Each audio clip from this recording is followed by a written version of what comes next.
2 times 1 is 2. Okay, so we connect the 1 to the 2. Then 2 times 2 is, okay, we do this and we keep on going. Pretty nice.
Assalamualaikum warahmatullahi wabarakatuh.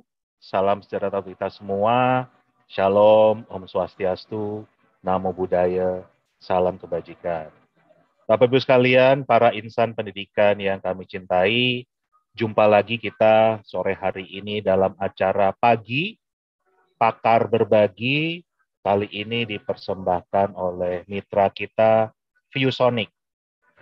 Nah, hari ini kita bahas tentang numerasi ini, tentang matematika. Tapi matematikanya agak berbeda dengan yang selama ini mungkin terjadi di sekolah ya. Selama ini saya sering menemui matematika itu identik dengan mengerjakan soal. Jadi sebatas untuk mengerjakan soal saja. Tapi sebetulnya tujuan belajar matematika, numerasi itu bukan ke sana. Tapi bagaimana meningkatkan kemampuan berpikir kita secara kritis, kemampuan berlogika, itu adalah inti dari belajar matematika. Nah, hari ini kita kedatangan seorang pakar matematika. Beliau adalah dosen dari IPB. Ini adalah teman baik saya, sahabat saya, Bu Teduh. Selamat sore, Bu Teduh. Masih mute? Ya, selamat sore Pak Indra. Apa kabar? Ini lagi di kampus atau di rumah atau di mana? Masih di rumah. Oh gitu ya, masih WFH ya? Masih WFH, oke. Nah ini saya mau meluruskan dulu, benar nggak yang saya sampaikan tadi Bu Teduh? Belajar matematika itu tidak sebatas untuk ngerjain soal, tapi lebih ke bagaimana kemampuan berlogika kita, berpikir kritis kita, nalar kita. Betul nggak kira-kira begitu? Betul. Jadi ada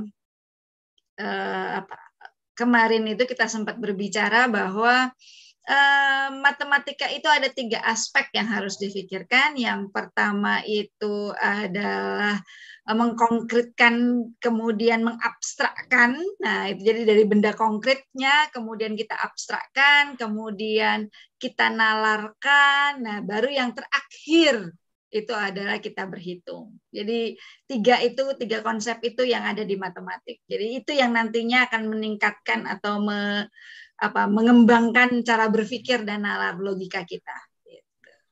Jadi dengan demikian bisa nggak dikatakan kita ini kan numerasinya matematikanya jeblok terus nih, Bu Teduh. Di PISA jeblok, di asesmen nasional juga kemarin dikatakan 2 dari 3 anak Indonesia itu kemampuan numerasinya di bawah standar kan. Jadi kan lebih dari setengah nih kan begitu. Apa karena kebalik tadi belajarnya soal duluan kan gitu. Jadi berhitung duluan dibandingkan memahami yang sesuatu yang konkretnya kan gitu. Mungkin nggak itu karena itu? Mungkin sekali bahwa matematikanya tidak dimaknai dengan baik begitu. Jadi yang ada di pikiran siswa itu adalah ya cara berhitung. Yang penting mikirnya adalah bagaimana saya bisa cepat menghitung gitu loh. Padahal dengan memaknai matematika itu, nah nalarnya jadi logikanya sebenarnya menjadi berkembang dan berpikirnya secara logika lebih baik. Harusnya sih begitu. Nah, kalau begitu saya minta tolong ke Bu Teduh ya. Hari ini tolong kita semua dibukakan cakrawalanya nih tentang belajar matematika tuh yang seharusnya seperti apa supaya juga menarik kan juga karena hidup kita tuh nggak mungkin lepas dari matematika kan, dari numerasi itu nggak mungkin. Jadi nggak bisa menghindari matematika itu dalam kehidupan, itu nggak mungkin. Tapi bagaimana memaknainya supaya bermanfaat? Nah, mungkin Bu Teduh bisa mulai dari menjelaskan konsep bilangan itu seperti apa, biar kita semua terbuka. Ini kan tidak terbatas pendidik atau guru matematika nih hari ini. Guru non-matematika juga kita undang supaya juga terbuka, karena mau ngajar apapun tadi nggak bisa lepas dari matematika kan. Kemudian para orang tua, ya para pegiat pendidikan, siapapun lah masyarakat umum yang mau belajar. Ya, ini hari ini kita mau dengar dari Bu Teduh. Silakan Bu, waktu dan tempat kami persilahkan. Terima kasih Pak Indra. Oke, saya buka dulu dengan saya ini ya, mempresentasi saya sebentar. Oke. Mudah-mudahan sudah terlihat. Sudah, aman. Hilang lagi. Sorry, hilang lagi. Sorry. Nah, bentar. Ya, sudah, aman. Oke.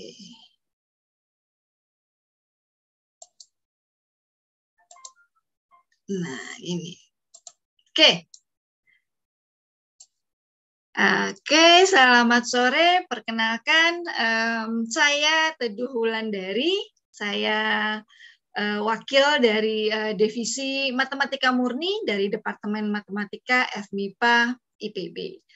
Sore ini saya mewakili Divisi Matematika Murni ya dari Departemen Matematika IPB. Kegiatan ini yang kita lakukan ini merupakan serangkaian kegiatan gitu ya yang dilakukan oleh Divisi Matematika Murni Departemen Matematika FMIPA IPB dengan Yayasan Kajian Regulasi dan Pengembangan Pendidikan yang dipimpin oleh Pak Indra. Nah, kebetulan sore ini pertemuan kita kemudian ditambah dengan ViewSonic ini ya dari konsultan pendidikan. Nah, ini kan berupa, kalau di kami ini berupa rangkaian kegiatan. Jadi kegiatan pertama itu merupakan talk show yang kita lakukan waktu tanggal 18 April.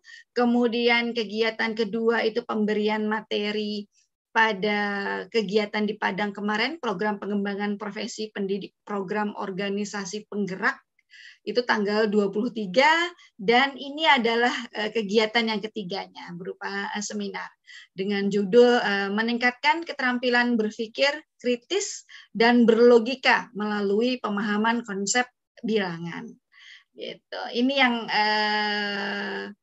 kita bahas hari ini adalah bicara mengenai konsep bilangan.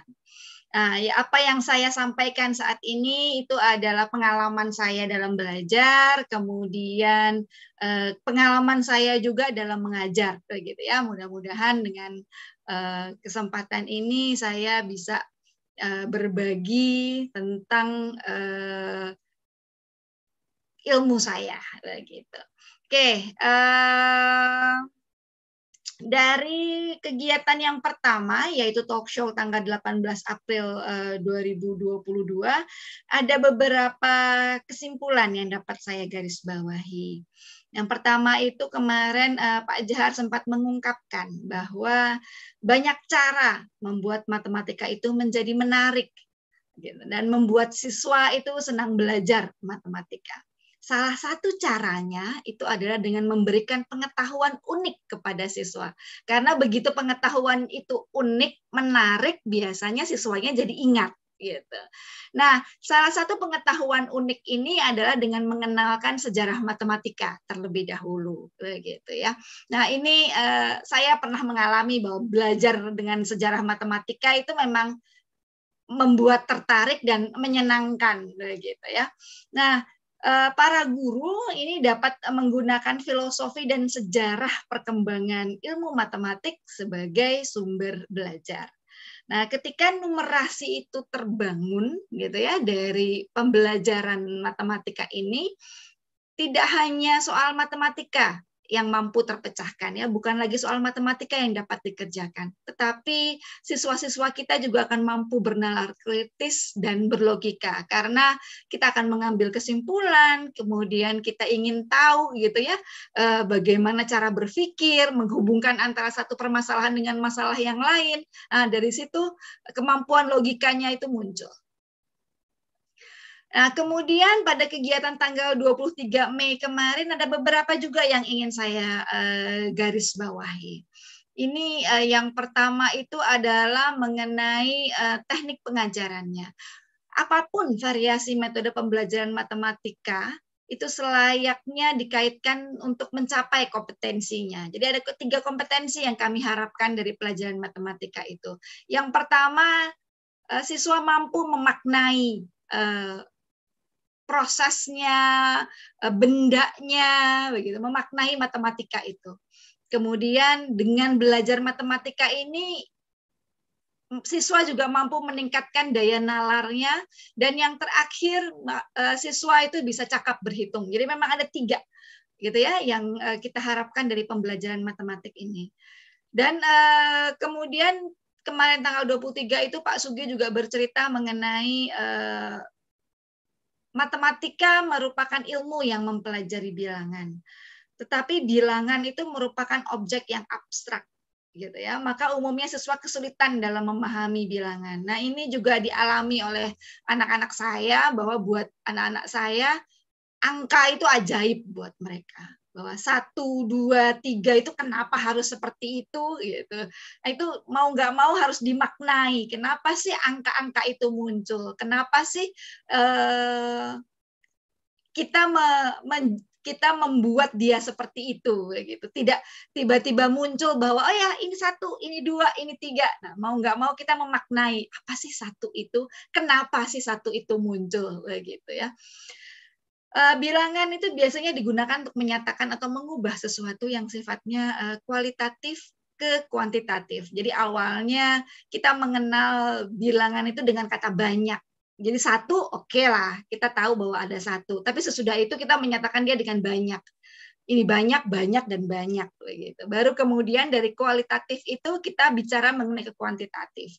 Mengubah dia menjadi angka supaya lebih terapresiasi, lebih dapat terbayangkan. Nah, fungsi utama bilangan itu sendiri itu adalah untuk mengukur, kayak gitu. Nah, yang selain bilangan itu sendiri, yang penting itu dalam bilangan kita juga akan bicara mengenai operasi bilangan dan sifat-sifatnya. Nah, sayangnya biasanya operasi dan sifat-sifat ini memang hanya diperkenalkan tanpa dimaknai. Gitu. Nah, ini juga yang ingin saya bicarakan. Nanti yuk kita memaknai bagaimana sih mengoperasikan bilangan itu dan bagaimana kita memaknai sifat-sifat dari operasi bilangan ini. Nah, sifat-sifat operasi bilangan itu sendiri ada yang disebut dengan sifat komutatif, asosiatif, bilangan identitas, dan bilangan inverse. Ini beberapa sifat yang nantinya akan kita bahas ya. Nah, selayaknya bilangan, operasi bilangan, sifat-sifat bilangan itu juga sebaiknya dimaknai dahulu secara konkret, baru kemudian diabstraksikan. Jadi siswa itu dapat membayangkan seperti apa sih, gitu. Apa sih yang dimaksud dengan sifatnya, apa sih operasi itu, baru kemudian kita perumum, kita abstraksikan, sehingga dalam bentuk umum itu kita sudah tidak perlu lagi memaknai, tapi kita bisa menyatakan, oh kalau kita lupa, kalau kita bingung, kita kembali ke proses waktu memaknai di awal. Nah, ini hanya bentuk umum yang kita angkat gitu ya, yang kita angkat, kita generalisasi ke dalam sifat-sifat yang selanjutnya. Kalau sudah dimaknai di awal, itu biasanya mudah untuk ke selanjutnya. Itu pengalaman yang biasanya kami rasakan, gitu ya. Nah, dari kedua kegiatan awal tadi, akhirnya saya mengambil topik untuk pertemuan kali ini, yaitu tentang bilangan. Bagaimana sih bilangan ini muncul, gitu. Kemudian selain bilangan juga saya akan membicarakan beberapa operasi bilangan, walaupun kali ini sebenarnya saya menekankan pada dua, yaitu operasi tambah dan operasi kurang.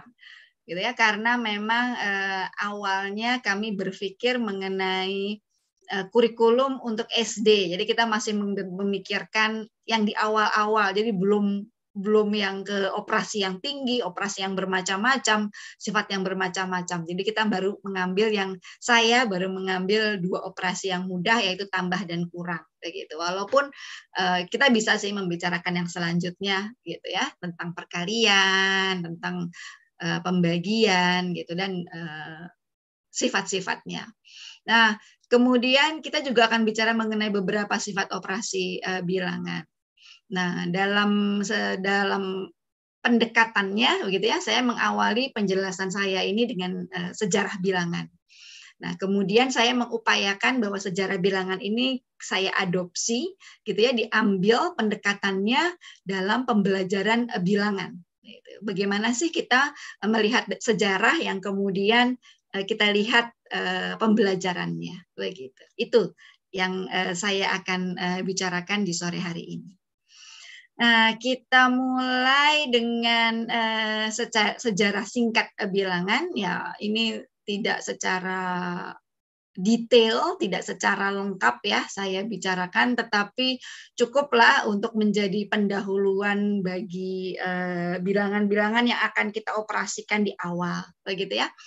Oke, awalnya bagaimana sih bilangan itu muncul? Jadi kalau berdasarkan sejarahnya, bilangan ini muncul akibat dari peristiwa atau proses perdagangan. Nah, zaman dulu awalnya belum ada uang, belum ada alat tukar, jadi kita melakukan perdagangan itu adalah dengan barter. Kita kumpulkan semua penjual, pembeli dalam satu tempat, dalam pasar, kemudian kita melakukan barter di sana. Gitu ya. Pada masanya adalah seperti itu. Terbayang kalau cuman membawa sapi 5 gitu ya, kerbau 5 atau kambing 5, ayam 5, it's okay lah ya, bawanya juga gampang. Cuman kalau pasar itu menjadi pasar yang besar gitu, kemudian para pembeli penjual itu bisa membawa ayam yang banyak ratusan gitu ya, kambing, sapi, nah itu sudah menjadi masalah. Sehingga dimulailah penandaan bagaimana benda-benda ini kita lambangkan atau kita simbolkan. Itu awalnya. Jadi kemudian berdasarkan sejarahnya itu ada bahwa kadang-kadang tulang yang ditandai dengan kerat-keratan jumlahnya ataupun dengan batu. Ada yang batu bentuknya kotak, bulat, lingkaran, persegi gitu ya, segitiga. Nah, itu menjadi lambang-lambang kepemilikan.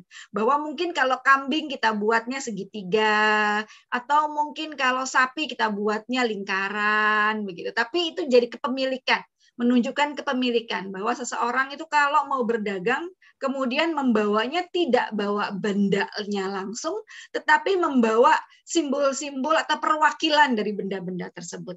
Nah, perwakilan ini sudah dibuat perjanjian bahwa oh ini loh sapi saya misalkan. Nah, itu yang dimulainya munculnya simbol gitu.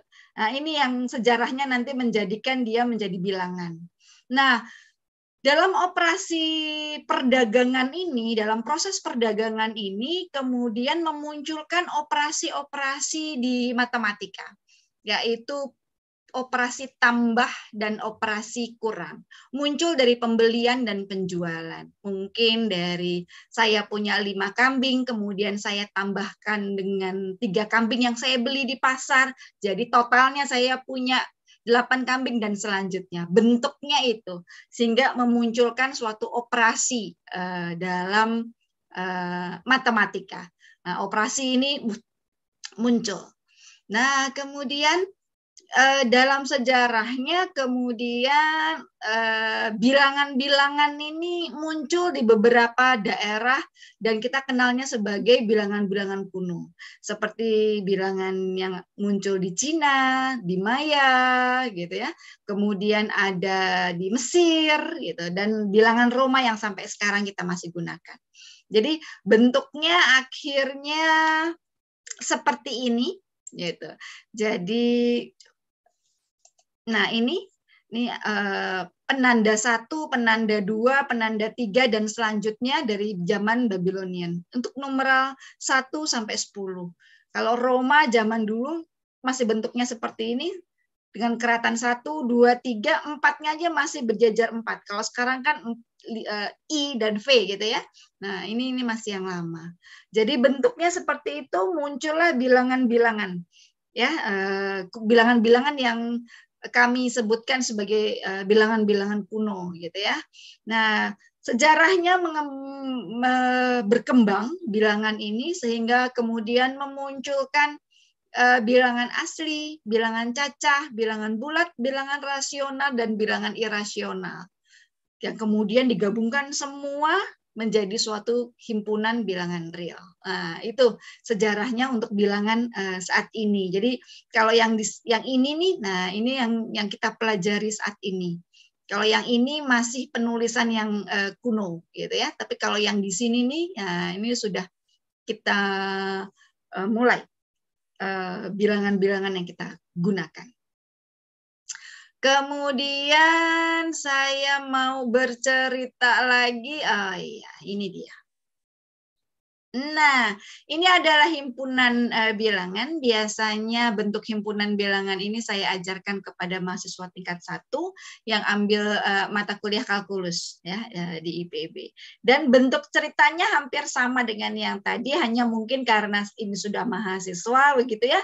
Jadi saya bisa lebih meringkas gitu pembicaraannya dan tujuannya juga berbeda begitu. Tapi ini juga saya ceritakan di awal-awal gitu ya, bagaimana perdagangan itu membuat saya atau membuat kita ya punya tanda inventarisasi kepemilikan awalnya, sehingga muncullah yang namanya bilangan asli, yaitu bilangan yang berupa angka 1, 2, 3 dan selanjutnya begitu.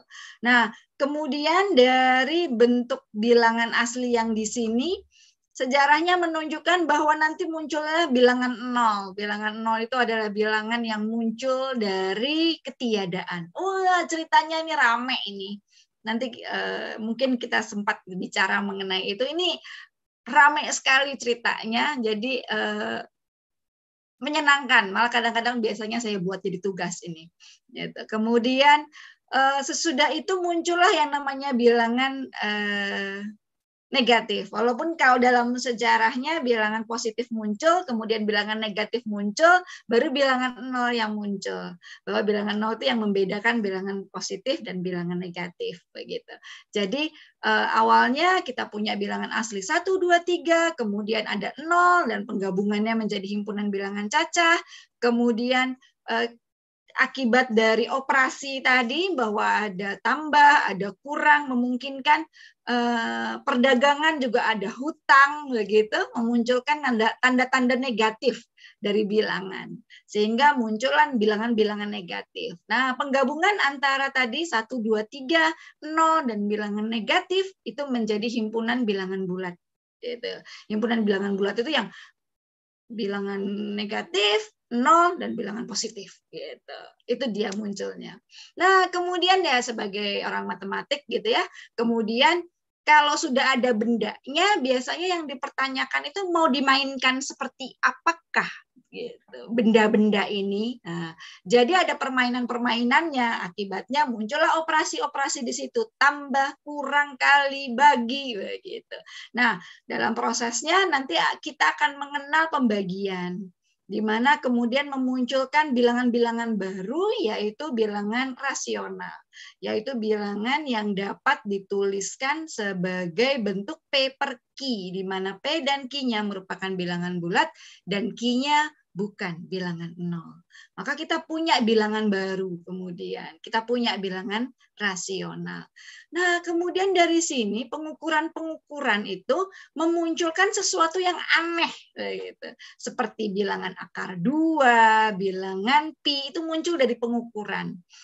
Nah, bilangan-bilangan seperti ini tidak dapat dituliskan dalam bentuk paper key, jadi bukan merupakan bilangan rasional. Sehingga bilangan-bilangan seperti ini akhirnya dikumpulkan jadi satu dan kita sebut dia sebagai bilangan irasional. Gitu ya, digabungkanlah kemudian bilangan rasional dan irasional ini dalam suatu himpunan bilangan besar yang kita kenal sebagai himpunan bilangan real. Nah, kalau di kampus sih, nah inilah yang dimainkan, terutama di kalkulus ya. Nah, inilah yang dimainkan gitu. Nah, himpunan bilangan real ini itu dapat diasosiasikan, dapat dibayangkan, dapat divisualisasi sebagai satu garis lurus gitu. Jadi garis lurus, nah itu adalah bilangan real. Bilangan yang rimbun dan bilangan yang padat. Dia lengkap sekali. Begitu, itu dia tentang bilangan. Dan ini hanya cerita sekilas ya, mengenai sejarah dan himpunan bilangan. Tapi nanti bisa kita bahas macam-macam tentang bilangan dan sejarah serta operasi-operasinya, mumpung ada Pak Sugi, mumpung ada Pak Jahar yang lebih ahli mengenai teori-teori bilangan gitu. Tapi nanti kita bisa bicarakan selanjutnya. Nah, kemudian dari teori-teori bilangan ini, sejarah-sejarah bilangan ini, saya ingin sekali mengadopsi, mengambil gitu cara bagaimana mengajarkan mengenai bilangan ini, terutama kepada siswa-siswi sekolah dasar. Jadi kita mengadopsi sejarah bilangan ini ke dalam pengajarannya. Jadi sama seperti pada kita bicara mengenai angka gitu ya, sejarahnya yang bisa diperkenalkan itu dalam pelajaran matematik itu adalah bahwa tidak langsung ke dalam angka 1, 2, 3 dan selanjutnya, tetapi kita memulai dengan mengabstraksikan bahwa bagaimana kalau kita memulai dari banyaknya benda. Kalau saya punya kursi 3, itu dapat saya bayangkan, dapat saya visualisasikan ke dalam batu, atau mungkin tidak hanya batu, tetapi kayu, daun, kerang, atau lidi, gitu ya. Saya dapat asosiasikan ke dalam seperti itu. Jadi artinya, kalau si A punya 3 bangku, saya bisa memberikan 3 batu, misalkan. Kalau si B punya 2 bangku, saya berikan 2 batu gitu. Jadi mengasosiasikan kepemilikan itu dengan batu gitu. Nah, nanti dari benda-benda yang seperti ini mengasosiasikan bahwa bendanya bisa apapun gitu. Tapi Anda kalau punya 3 buah permen atau 3 buah bangku, tapi lambangnya sama, yaitu 3 batu gitu. Nah, kita mulai merekonstruksi, kita mulai membayangkan, kita mulai memvisualisasi bahwa merubah cara berpikir penghitungannya ke dalam batu-batu ini. Nanti dari batu-batu ini baru kita mulai bicara mengenai angka. Karena kalau langsung ke angka itu adalah sesuatu yang abstrak gitu. Belum tentu siswanya paham. Karena kalau anak saya dulu sudah bertanya-tanya, kenapa sih Mah kalau saya punya 1 batu, kenapa jadi angkanya 1? Emangnya nggak boleh angka 1 itu saya tulis jadi 2, jadi 3, jadi 4, atau boleh bunga nggak? Gitu. Itu yang dipertanyakan. Kenapa? Gitu. Jadi saya memulainya dengan memvisualisasikan bahwa yuk kalau gitu kita buat aja deh batu-batu itu kita anggap dia sebagai angka. Nah, dari batu-batu ini kemudian kita bisa mengoperasikannya. Kalau saya menggabungkan batu-batu yang saya punya dengan batu dengan teman saya, bagaimana? Bagaimana kalau saya memberikan batu yang saya punya kepada rekan atau teman saya yang lainnya? Nah, itu kan ada proses menggabungkan atau memisahkan begitu. Nah, proses ini yang kemudian dapat kita kenali sebagai proses penjumlahan dan pengurangan. Nah, jadi dari bentuk yang real tadi, kemudian kita visualisasi atau kita abstrakkan gitu ya, ke dalam bentuk proses matematik, begitu. Bahwa bagaimana setiap benda yang 3 benda yang tadinya kita nyatakan dalam 3 batu, kita proseskan ke dalam angka 3. Karena itu sudah mulai simbol tuh. Sudah mulai diberikan simbol angka 3, kemudian angka 2, angka 1. Nah, itu mulai mensimbolkan. Nah, kalau misalkan proses berhitungnya gitu. Dalam proses berhitungnya kita bisa melihat bahwa misalkan seseorang itu punya 3 benda. Kalau dalam kasus tadi sebelumnya kita bisa melihat ini si ikan ini, oh ya si A punya 3 ikan dan si B punya 2 ikan, yang keduanya saya kumpulkan dalam satu akuarium. Oh kali ini saya punya 5 ikan, artinya kan penggabungan. Penggabungan seperti itu yang kemudian nanti kita bisa bercerita untuk banyak peristiwa, banyak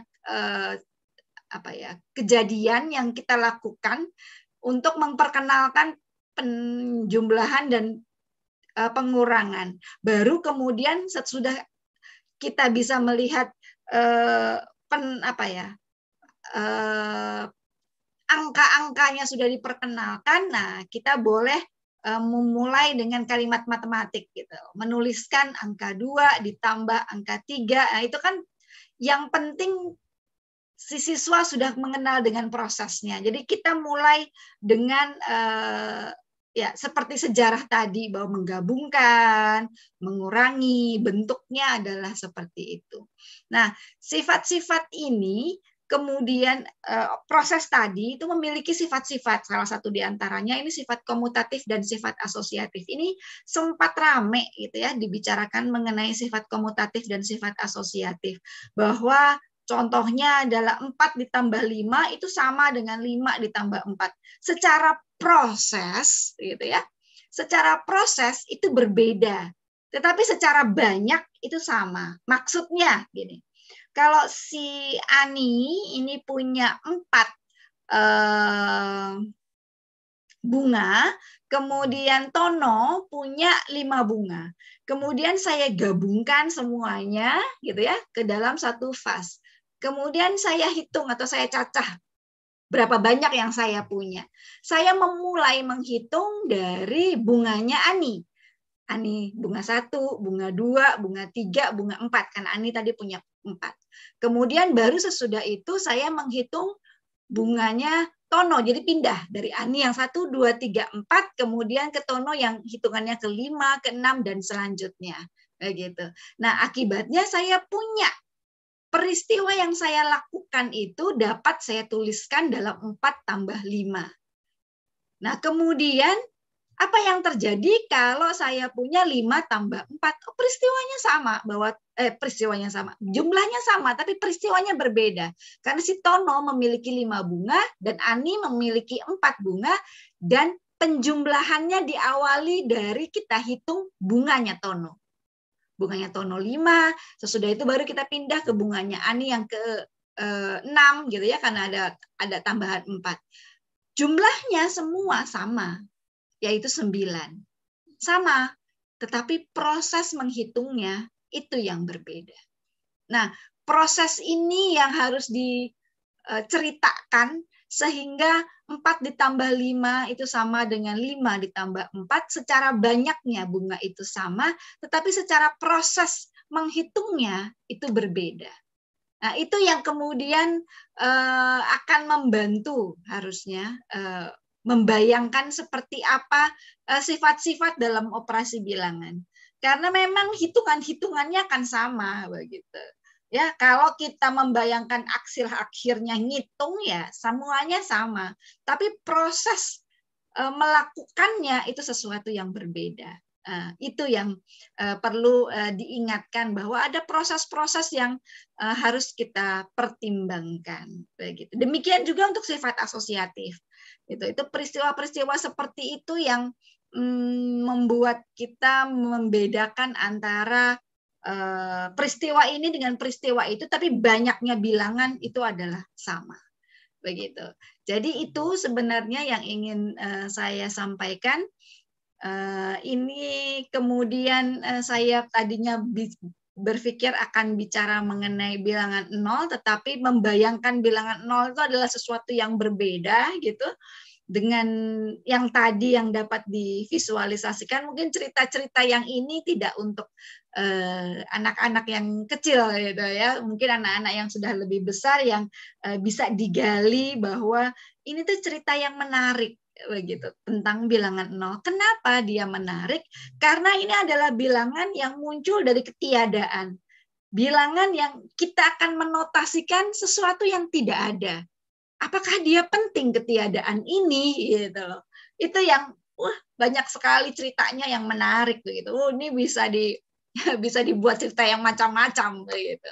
Jadi pertama kali memang secara sejarahnya bilangan 0 itu digunakan oleh bangsa Babylonian, ya, jadi di Mesopotamia sana. Tetapi penggunaannya dan sifat-sifatnya itu tidak dibicarakan. Dia hanya menempatkan angka posisi saja. Jadi posisi yang pertama misalkan saya punya 205 dengan 25.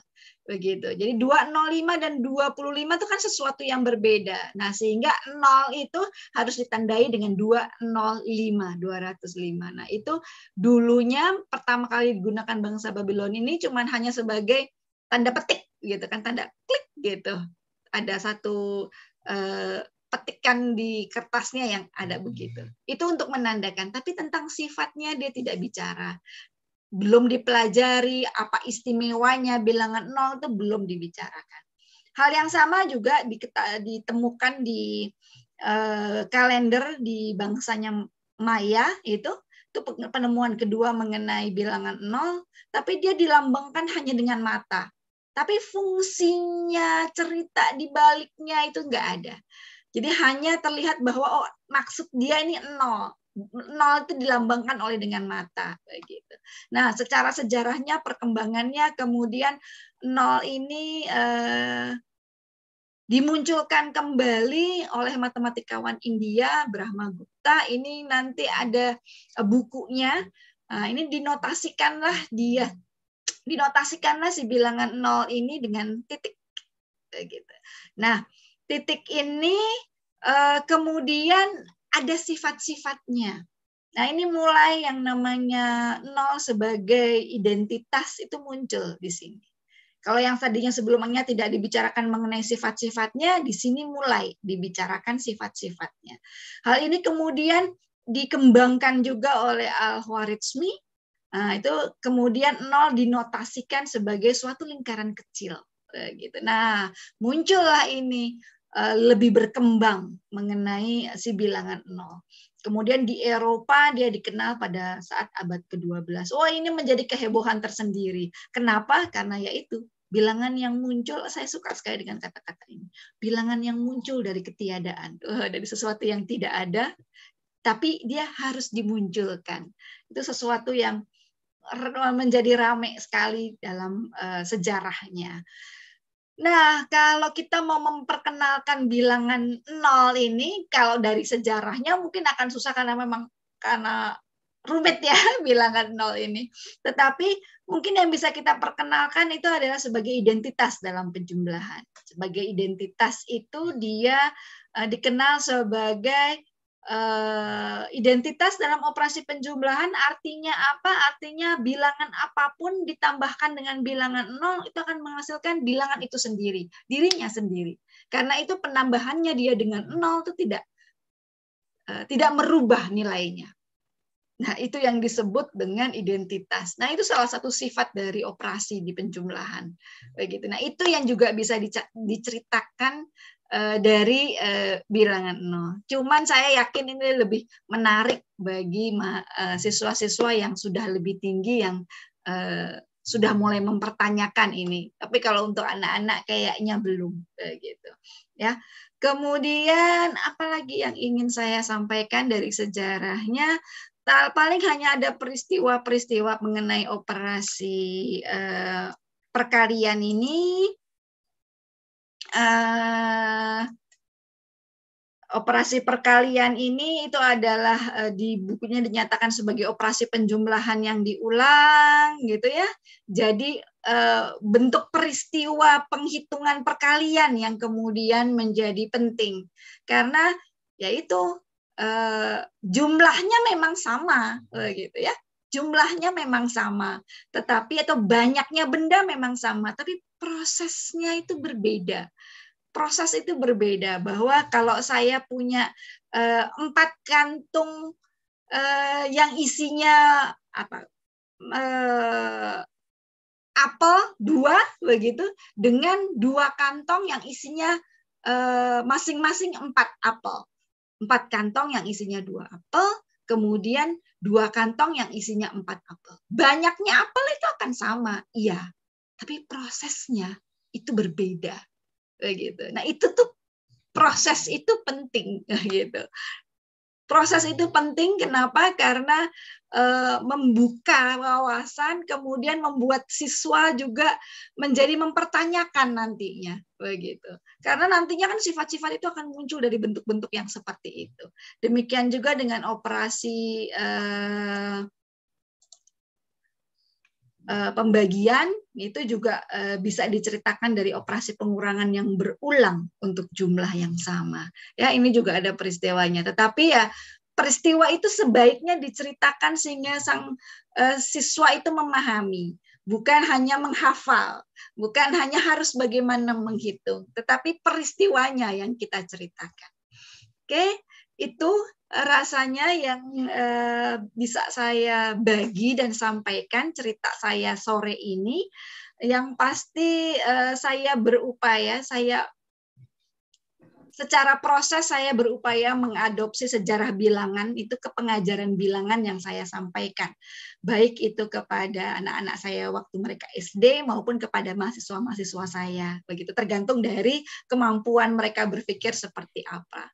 Tapi yang paling penting itu adalah mengkonkretkan atau memaknai, gitu ya, memaknai proses-proses di dalam operasi-operasi, baik itu penjumlahan, baik itu perkalian, baik itu sifat-sifatnya, yaitu sifat komutatif, asosiatif, apalagi nanti ada distributif, itu bagaimana prosesnya.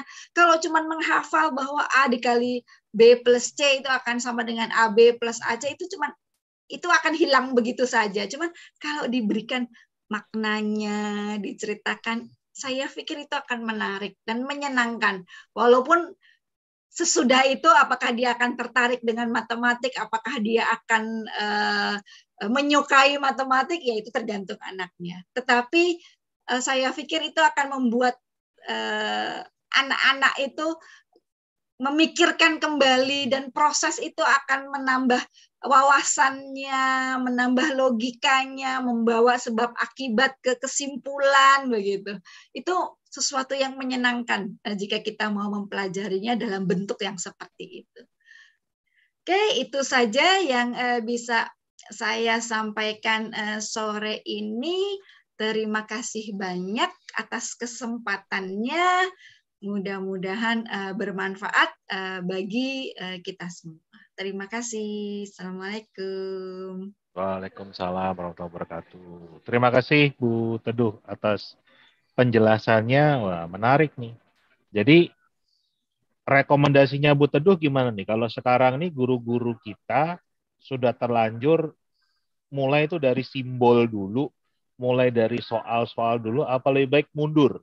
Balik ke bagaimana, mungkin kalau kita pakai teorinya Brunner ya, mulai dari enaktif dulu, ya kan? Enaktif itu berarti pakai barang yang ada. Kalau tadi ngitung batu, ya batunya dipakai kan begitu. Kalau ngitung gelas ya gelasnya dipakai, ngitung daun daunnya. Jadi ada barangnya. Setelah konsep itu dipahami, baru pakai ikon, pakai gambar tadi kan, Iya. gambar. Jadi nggak pakai karena banyak banget misalnya nyari gelas 100 kan susah. Kasih gambar gelas ada 100 kan begitu. Nanti kalau konsep itu udah paham, baru kita masuk ke simbol, ke angka 1, angka 2, dan simbol-simbol Betul. pi. Gitu ya, lebih baik Iya, seperti itu ya. Jadi nggak usah itu. maksain soal-soal apa yang basisnya simbol itu kita tahan dulu ya, Iya, sampai anak-anak paham. iya, saya setuju sekali dengan itu, Pak Indra.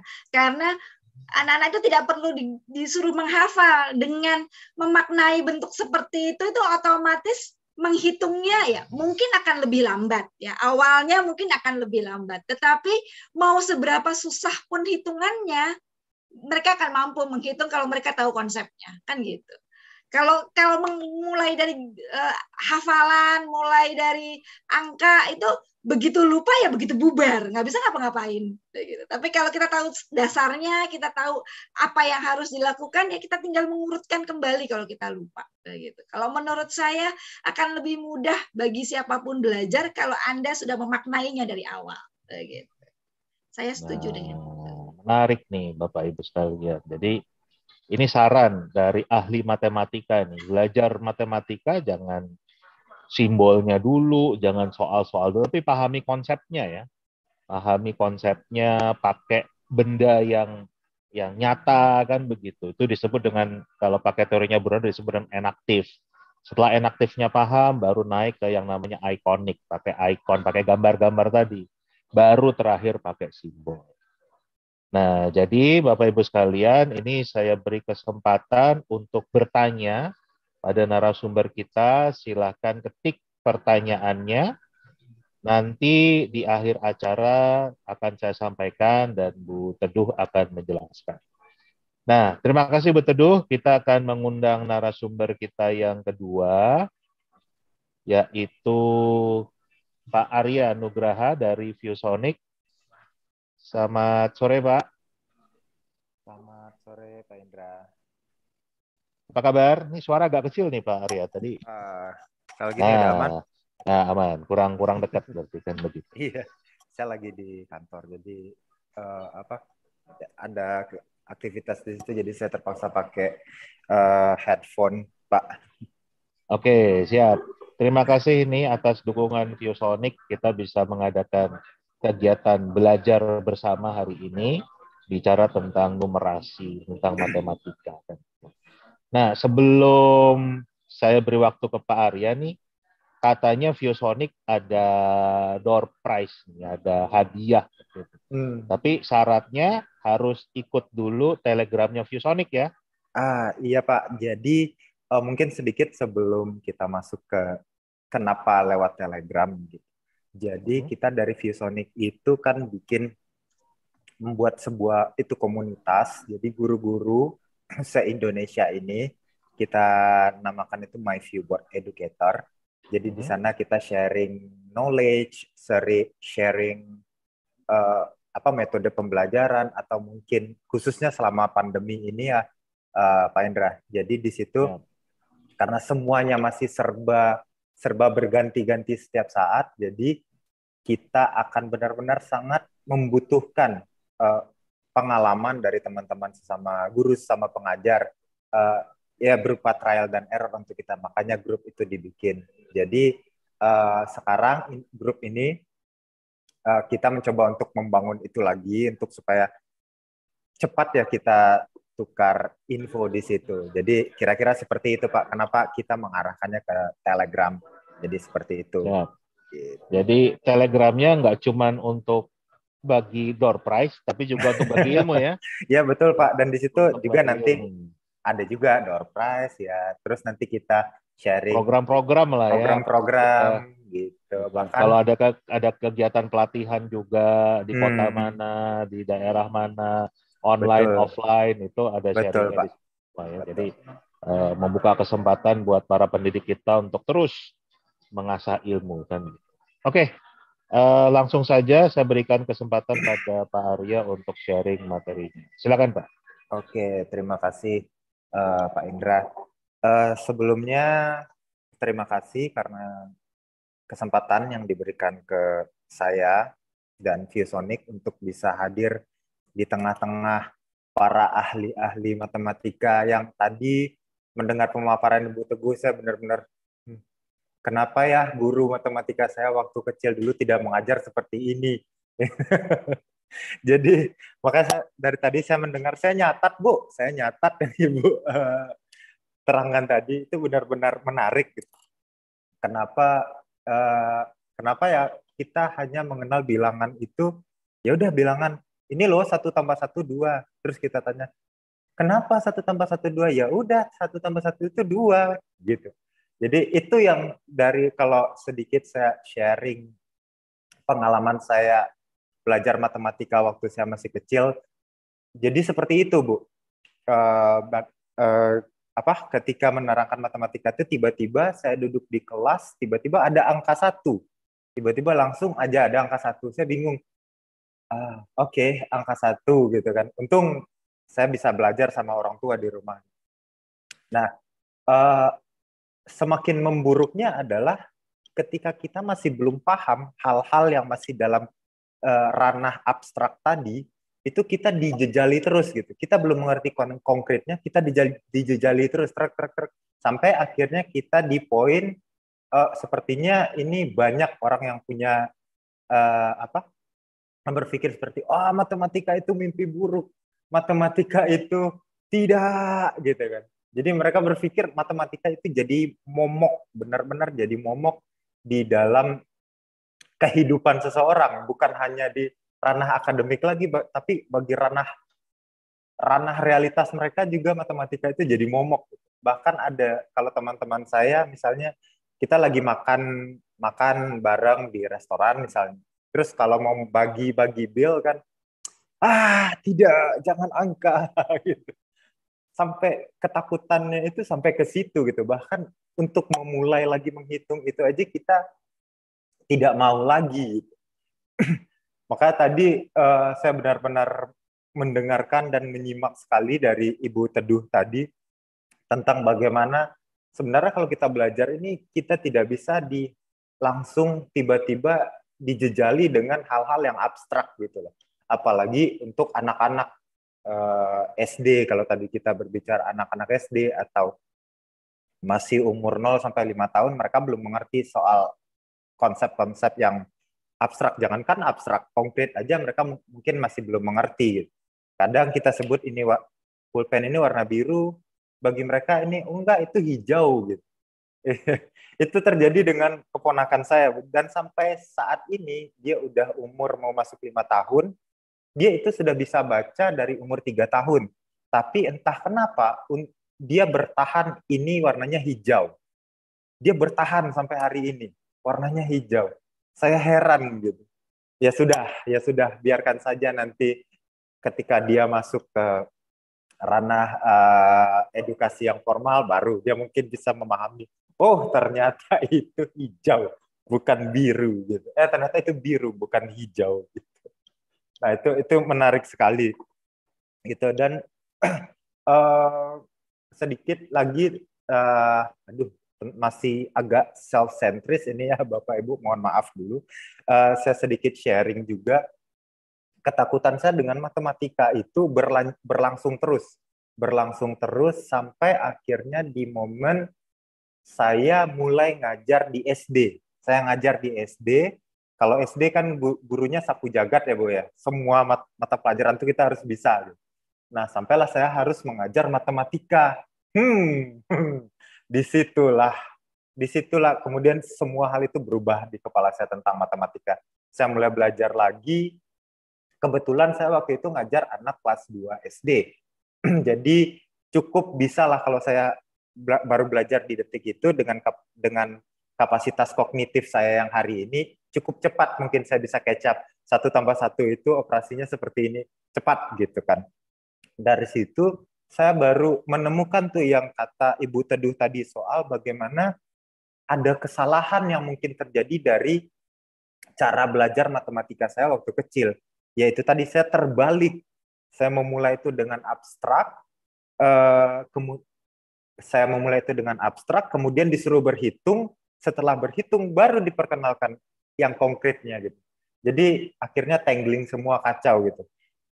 Berbeda kalau misalnya kalau kita berbicara masalah sastra, kita berangkat dari yang abstrak ya Bu ya. Kalau sastra kita berangkatnya dari abstrak gitu. Kalau matematika ini tidak gitu. Nah, ini jadi concern saya kemudian gitu. Kayak matematika itu sudah horor sejak kita masih kecil gitu. Karena itu horor, karena itu mimpi buruk bagi kita jadi menjauh. Kita menjauh, padahal dengan kita menjauhi matematika itu berarti kita sudah menjauhi hal paling penting atau skill dasar yang paling penting yang kita butuhkan untuk hidup gitu. Karena semua hal itu berisi matematika.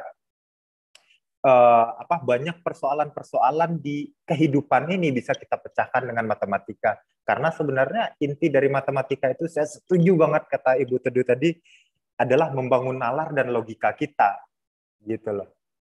Itu sebenarnya bagi saya kenapa kita belajar matematika itu untuk membangun nalar dan logika. Gitu. Nah, karena itu akan membangun nalar dan logika kita sebagai manusia, makanya pelajaran ini harus disenangi bahkan sejak kita dari SD. Jangan sampai ada anak SD yang takut dengan matematika, karena kasihan gitu. Jadi nalarnya akhirnya terhambat, logikanya jadi terhambat juga gitu. Dan saya sekarang belajar matematika benar-benar Bu, sampai kebetulan sepupu saya kan di jurusan matematika di salah satu universitas. Saya belajar, saya les. Saya les matematika, ajar dari awal gitu. Karena itu menarik banget untuk saya bisa pahami. Dan itu juga membantu saya ketika saya mengajar. Ketika mengajar di kelas gitu kan, berhadapan dengan mahasiswa juga gitu. Oh, kebetulan saya dulu ngajar bahasa Inggris Bu di kampus. Ngajar bahasa Inggris. Ternyata logika yang saya pelajari selama saya sudah mulai menyukai lagi itu matematika, itu membantu saya untuk memecahkan masalah-masalah ketika saya mengajar. Karena semuanya itu berdasarkan ketika kita bisa menalar sesuatu dan kita bisa melogikakan sesuatu, kita pasti menemukan jalan keluar, gitu loh. Dan itu membantu, misalnya contoh apalagi kalau kita yang mengajar ya, pasti ada silent moment-nya ketika kita berada di depan kelas. Ketika kita berada di depan kelas, ada pasti kira-kira 5-10 detik tiba-tiba kita diam, blank, lesson plan hilang, kurikulum hilang gitu kan. Karena itu tadi menghadapi external variable tadi kan, dari mungkin mahasiswa kita yang udah nyerah, atau apalagi anak-anak SD itu saya benar-benar salut sama guru-guru SD bisa bertahan sampai berpuluh tahun Bu. Gila. Itu luar biasa gitu. Oke. Mungkin panjang ya introduction saya. Mohon maaf karena saya sangat excited tadi setelah mendengar paparan dari Ibu Teduh tadi. Ini harusnya yang semua pengajar matematika itu put in their mind gitu kan.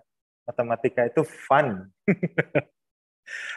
Kalau saya mungkin tidak akan menjelaskan tentang bagaimana mengajar matematika atau tentang apa itu konsep-konsep matematika, bukan. Mungkin saya tidak capable untuk mengajar apalagi di depan Ibu Teduh, Ibu Nur, Pak Jahar, Pak Sugi gitu kan. Waduh gitu. Paling mungkin saya les nanti saja sama dosen-dosen kita ini. Saya mungkin lebih ke saya mungkin berangkat dari pengalaman saya dulu ngajar di sekolah. Kemudian bagaimana lebih ke metode mungkin ya Bapak dan Ibu yang akan saya share di sini. Jadi tentang bagaimana menyiapkan materi ini, bagaimana kita mempertajam presentasi kita ketika mengajar matematika ini gitu. Khususnya tadi bilangan, mungkin saya lebih ke bagian situnya. Nanti kalau nanya teori jangan nanya ke saya ya Bapak-bapak dan Ibu-ibu yang hadir di sini. Karena pasti akan saya direct lagi ke Ibu Teduh. Oke, mungkin saya tadi mulai dari itu ya, tentang bagaimana kita, mungkin saya share screen, saya izin share screen ya Pak, dari yang satu lagi sebentar. Silakan Pak, silakan, udah bisa.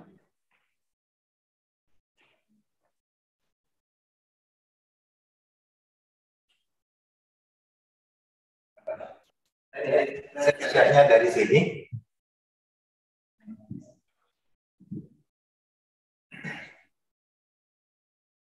Semoga bisa terlihat dan terbaca dengan baik. Terlihat dengan baik, tapi suaranya hilang-hilang. Oke. Sekarang gimana Pak? Aman? Aman? Aman, aman, aman. Oke. Mungkin ini saya coba sedikit share ya.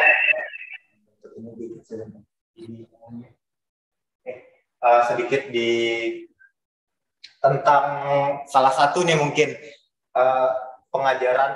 mengajar matematika mungkin di kelas, tapi ini mungkin untuk di lower primary ya, seperti anak kelas 1 atau kelas 2 yang baru belajar tentang bilangan. Saya tadi nyiapin sedikit soal ini.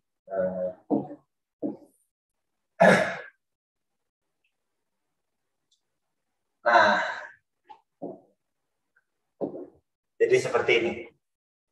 Saya menyiapkan seperti ini dan berangkat juga dari pas banget tadi itu. Saya senang, saya deg-degan sebenarnya sebelum ketika mempersiapkan ini. Apalagi nanti di depan ahli-ahli matematika gitu. Tapi setelah saya mendengarkan dari Ibu Teduh tadi, saya agak sedikit tenang karena saya membuat materi ini berangkat dari hal-hal yang konkret gitu. Jadi yes, saya tadi ketika mendengarkan Ibu Teduh itu saya juga yes, saya senang. Oke, saya bikinnya dalam bahasa Inggris ya, Bapak dan Ibu. Jadi ini belajar untuk mungkin kita bisa pakai ke anak TK atau anak kelas 1 SD gitu. Nah, contoh kita punya, nah seperti ini. Kita hanya, kalau yang saya buat di sini, kita hanya menyiapkan angka 5 dan 8 ini.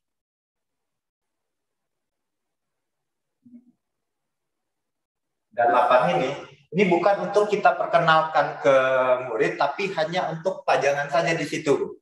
Sebelum kita tidak akan mengenalkan, ini angka 5, ini angka 8. Tidak, gitu kan. Tapi kita hanya memajang saja untuk membuat, karena kan anak-anak di umur segitu mereka sangat mengandalkan visual dan mereka merekam visual hal-hal yang mereka lihat. Jadi kita tampilkan ini untuk mereka rekam dan mereka lihat saja. Nah, poinnya dari sini adalah kita akan mengarahkan anak-anak itu untuk menghitung saja, tapi tanpa memperlihatkan ikonnya. Kita memperlihatkan hal konkret dari 5 itu. Kita misalnya bisa angkat, ayo kita bawa ke sini ada 5 misalnya. 1, 2, ini kita lakukan sampai 5 kali. Ini kita lakukan sampai 5 kali. Nah, sampai anak-anak itu udah tahu sendiri. Ini dia sudah mengangkat 5 kali. Ada 5 burung. Katanya misal seperti itu. Dan kemudian hal yang sama kita lakukan juga ke yang 8 ini. ke yang 8 ini sampai 8 kali. Nah, jadi seperti itu. Tanpa sama sekali kita mengenalkan, kita menyebut ini 8, ini apa, tanpa kita memperkenalkan itu sama sekali. Nah, kemudian sampai di sini ini masih konkret kan, Bu Teduh? Saya belum masuk ke wilayah abstrak ya. Semoga belum. Deg-degan. Oke, selanjutnya. Nah, ini bisa kita pakai kalau di kelas online kita bisa pakai yang seperti ini. Nanti juga kita bisa minta interaksi dari murid-murid itu dari rumah, kita bisa suruh mereka untuk ikut dengan pembelajaran ini, gitu loh. Mungkin kita bisa menggunakan aplikasi ya yang bisa dipakai juga oleh anak-anak murid itu di rumah. Nah, seperti itu. Selanjutnya baru, nah kita punya lagi yang seperti ini. Again, kembali lagi kita mulai sedikit memperkenalkan mereka ke arah apa angkanya, bentuk ikonnya, tapi belum kita fokuskan ke ikonnya yang ini. Ini kan sudah mulai kita bawa lagi di sini ikonnya. Sorry. Ini sudah kita mulai bawa lagi ikonnya di sini. 5 juga.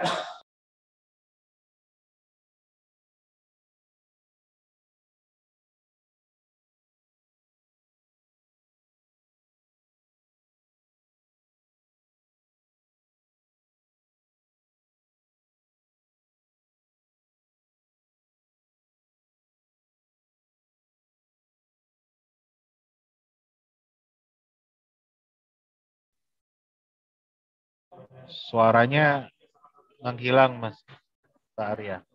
Kayaknya ke-mute gitu.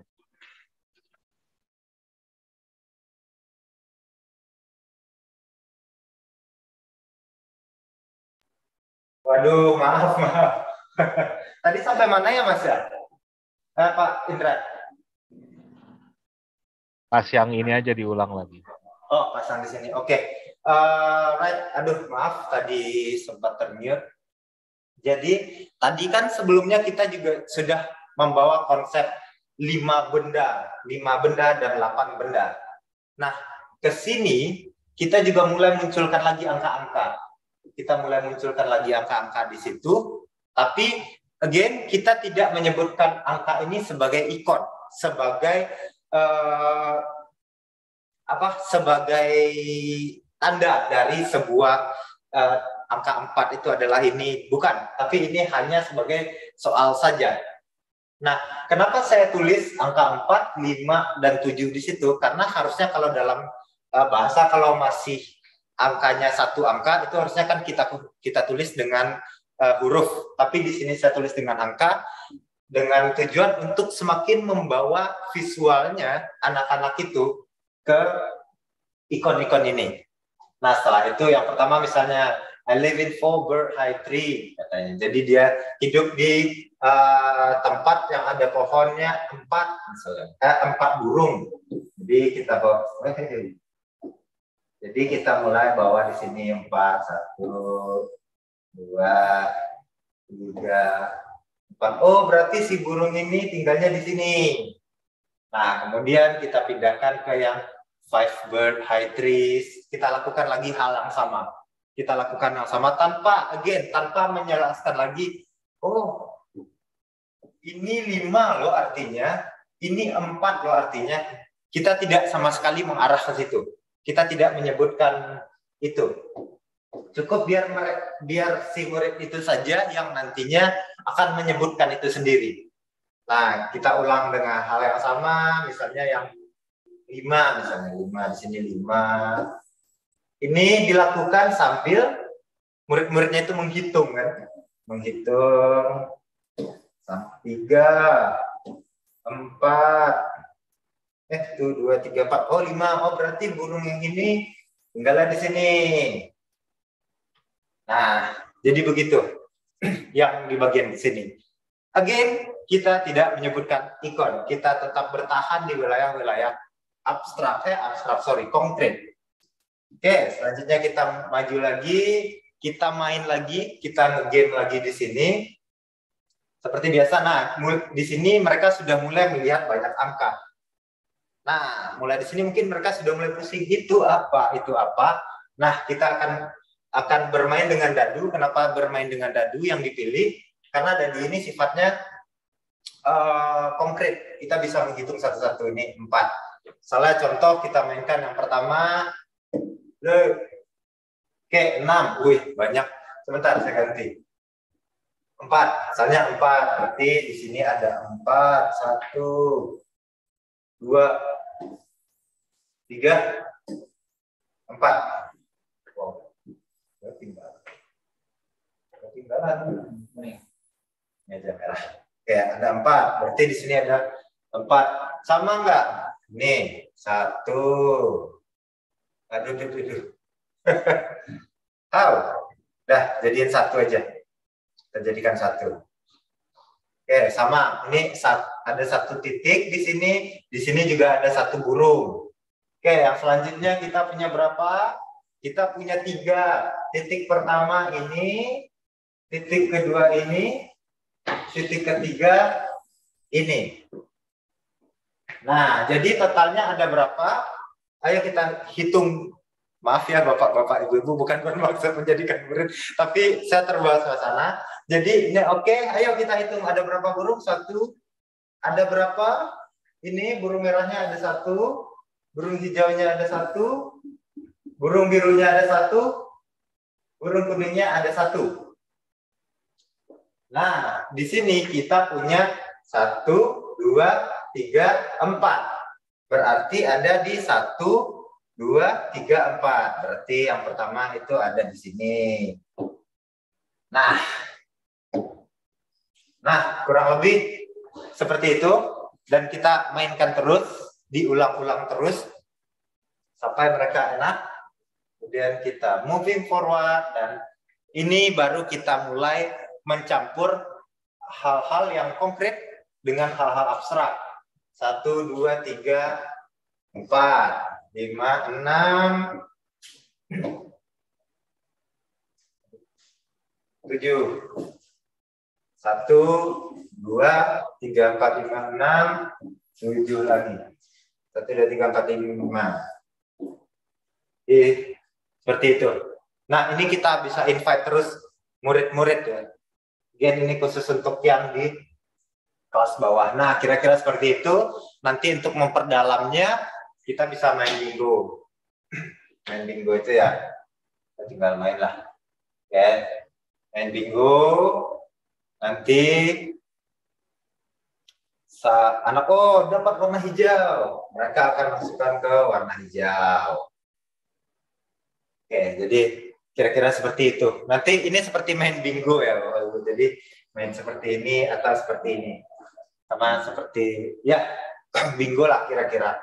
Nah, itu kira-kira bentukannya bagaimana saya mendevelop lesson material untuk pembelajaran matematika dengan menggunakan metode yang interaktif tadi, gitu kan. Karena mereka mungkin ingin bergerak terus nih, apalagi dengan membahas mereka harus berhitung dan segala macam, dan mereka selalu bergerak selama pembelajaran. Nah, kira-kira seperti itu. Ini yang untuk apa? Untuk yang lower class, kelas 1, kelas 2. Nah, kalau untuk kelas-kelas tinggi mungkin ada sedikit yang bisa saya share. Saya stop share dulu yang ini.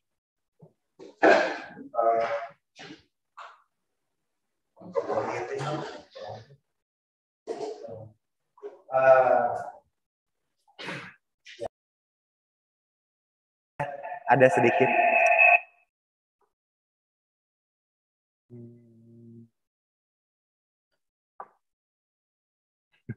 Oke, ada sedikit kalau untuk kelas tinggi mungkin kita bisa pakai yang seperti ini ya.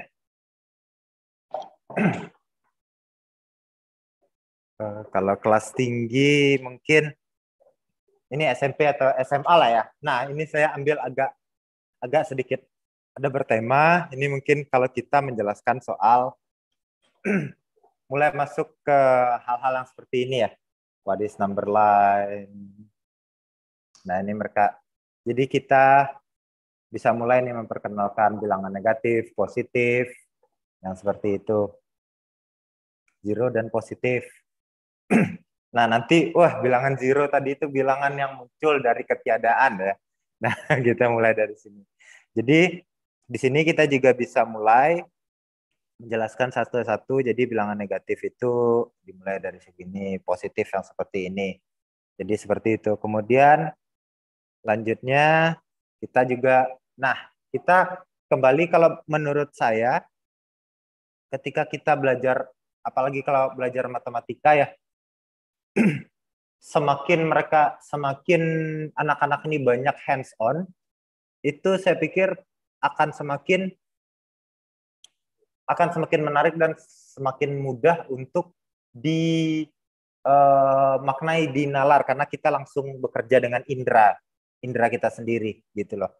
Nah, misalnya gini di sini. Oke, integral have some to put the gives in a correct position. Berarti ini min 2, berarti ada min 4. Kemudian masuk lagi min 10. Nah, ini semua anak-anak yang akan menuliskan.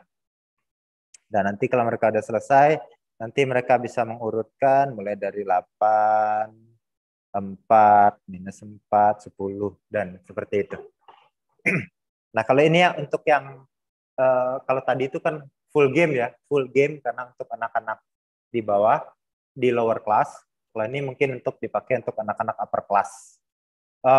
Kenapa saya hanya memberikan contoh pelajaran-pelajaran untuk anak SD? Karena pengalaman saya waktu itu mengajar matematika cuma di SD, dan kesulitan-kesulitan saya mengajar waktu itu, saya ingat adalah tentang bagaimana untuk meng-engage semua anak-anak agar mereka berpartisipasi di kelas. Nah, dengan hal-hal seperti ini mungkin kita bisa lakukan. Oke, nah ini kemudian mereka bisa melakukan hitungan yang tadi ya, seperti tadi ya.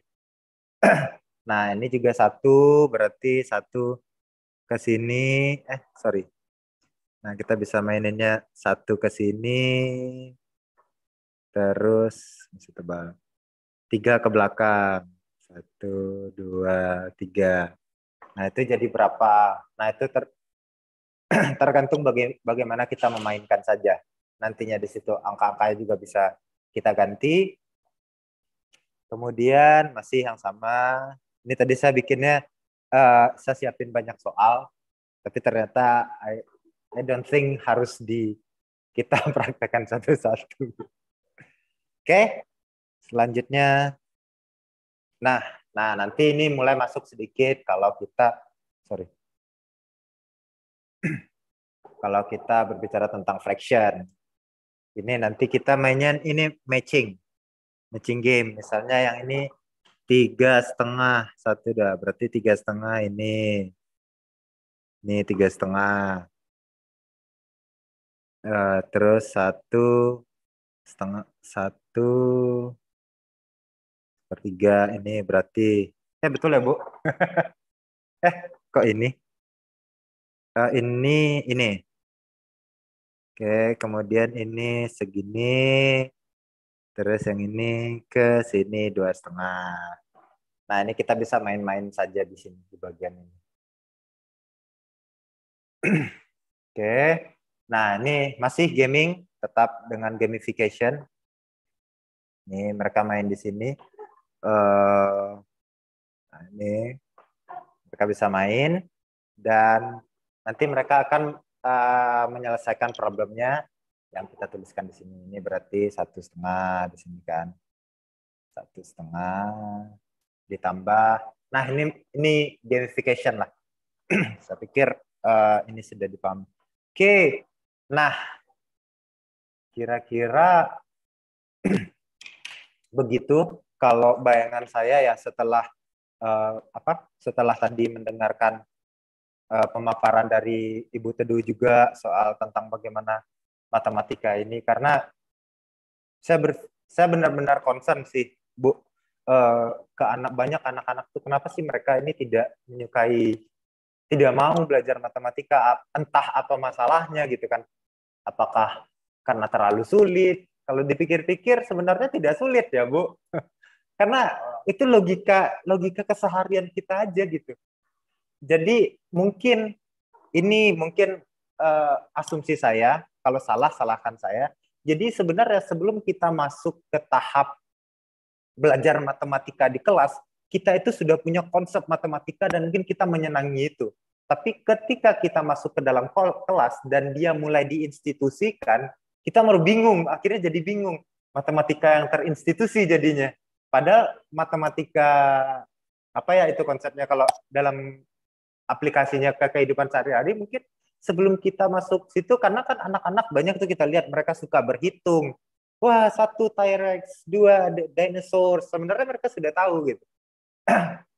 Dan konkretnya mereka sudah tahu, tapi entah kenapa ketika mereka masuk ke sekolah, tiba-tiba mereka sudah tidak, kok tiba-tiba mundur dari matematika. Ini, again, itu pengalaman pribadi saya dari ponakan saya juga, Bu. Jadi dulu sebelum dia masuk sekolah, dia sekarang kelas 2 SD, dan itu ketika sekarang itu belajar, dia tuh sangat suka dulu waktu hitung-hitungan. Dia suka suka menambah-nambahkan warna, pokoknya dia selalu minta yang mainan-mainan Montessori itu waktu kecil. Sekarang dia kelas 2 SD, setiap ada pelajaran matematika dia nangis nggak mau belajar. Entah kenapa dia jadi tidak suka gitu. Jadi takut dia belajar matematika. Saya cobalah ngajar sedikit-sedikit, tapi sampai hari ini itu saya baru tahu itu 2 minggu yang lalu dari ibunya. Dia nangis belajar matematika terus ngelapor ke saya. Ini saya udah coba 2-3 kali ngajarin dia, tapi dia masih nangis, tapi masih akan tetap saya coba gitu. Ditambah dengan pemahaman yang tadi dapat dari Ibu Teduh juga gitu. Terima kasih banyak. Mungkin dari saya segitu dulu Pak Indra ya, nanti mungkin kita masukkan ke sesi pertanyaan aja kalau mungkin nanti ada pertanyaan. Kelamaan berceramah saya. Terima kasih Pak Indra. Terima kasih Pak Arya. Tapi sebelum kita masuk ke sesi tanya jawab, itu dijelasin dulu Pak. Tadi alat yang dipakai itu apa Pak? Yang dipencet-pencet tadi papan tulisnya tuh. Iya. Ini banyak yang nggak tahu kan gitu loh. Ini alat keren banget. Tapi apa itu? Itu papan tulis, TV atau apa kan gitu? Jelasin dulu lah Pak. Oh iya.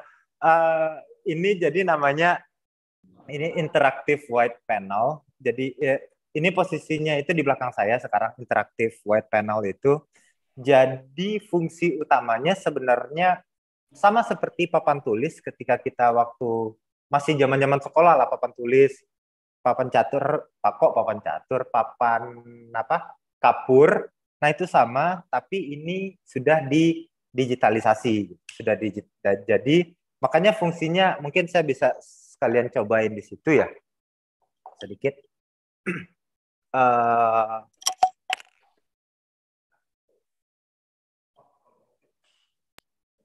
Nah, misalnya mana ya tadi?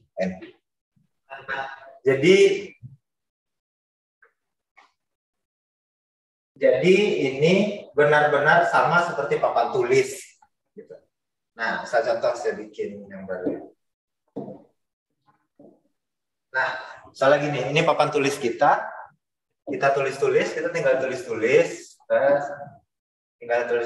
nanti kita ngapusnya juga bisa pakai tangan. Nah, gitu. Jadi sama. Benar-benar fungsinya itu sama seperti Pak Arya, mungkin bagusnya jangan di-share screen deh. Jadi biar kelihatan, jangan di-share screen. Jadi biar kelihatan aja itu makainya gimana gitu. Soalnya kan guru-guru kita kan biasa pakai masih papan tulis, whiteboard kan gitu loh. Nah ini bedanya apa nih sama whiteboard?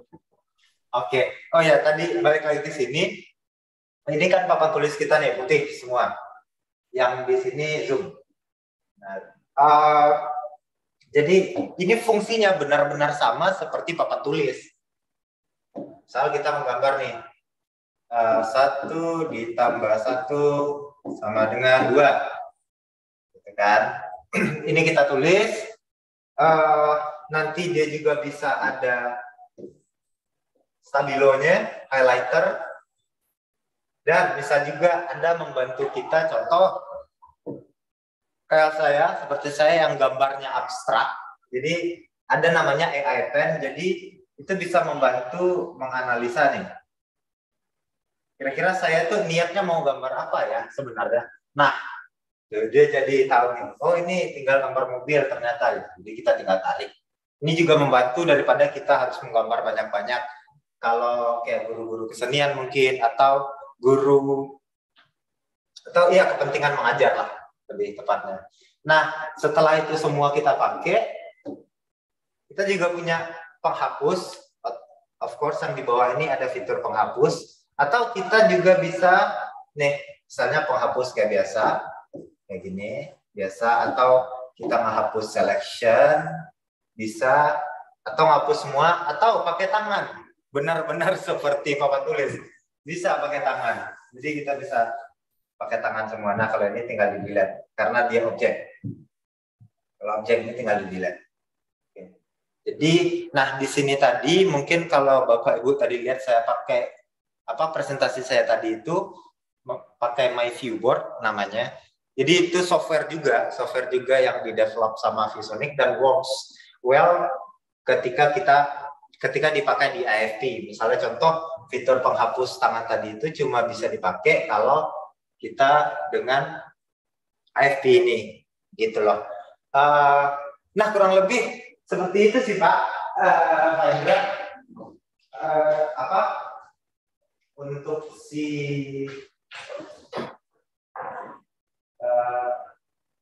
Untuk si viewboard ini,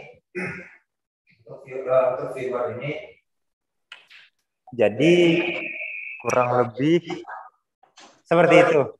Jadi sebentar, masih feedback ya Bang.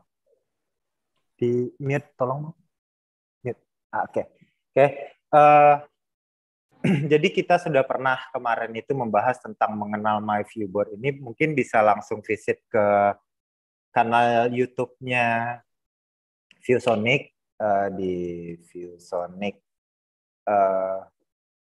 Nah, di ViewSonic nanti di YouTube juga ada penjelasan itu. Atau, nah itu tadi Pak Indra yang saya jelaskan di awal. Tadi kenapa harus ke Telegram?